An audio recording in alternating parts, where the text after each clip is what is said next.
Halo sahabat Rumah Sakit Dr. Un Kandang Sapi Solo, bertemu kembali dengan saya Dr. Supandi Rahadja SPOG yang bertugas di bagian kebidanan dan kandungan. Sedikit saya akan jelaskan tentang prosedur ERAX yang sekarang lagi ngetren. Kenapa sih ERAX itu nggak sakit?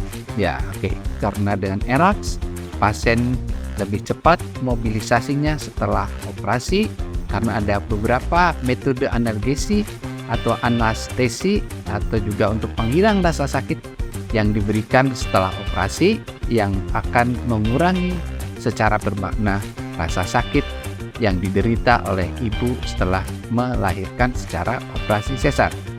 Salah satu metode ERAX yang sering sekali diterapkan di Rumah Sakit Dr. Un Kandang Sapi Solo adalah metode analgesia dengan tap block, di mana akan dilakukan blok rasa nyeri di sekitar luka operasi, sehingga pasca operasi pasien tidak akan merasa sakit atau rasa sakitnya sangat minimal. Kapan sih bisa dilakukan ERAX? Sebetulnya ERAX itu bisa dilakukan kapan saja, tetapi lebih optimal jika dilakukan saat seksio sesaria yang terencana atau operasi sesar yang terencana, karena ada beberapa persiapan yang dilakukan sebelum operasi.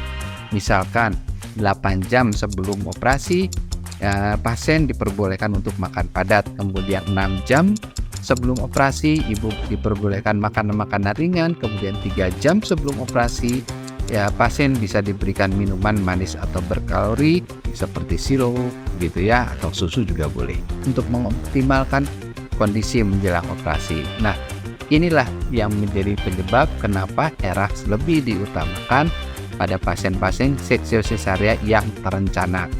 Sedangkan pada pasien seksio sesaria yang emergensi atau gawat darurat, otomatis persiapannya lebih minimal.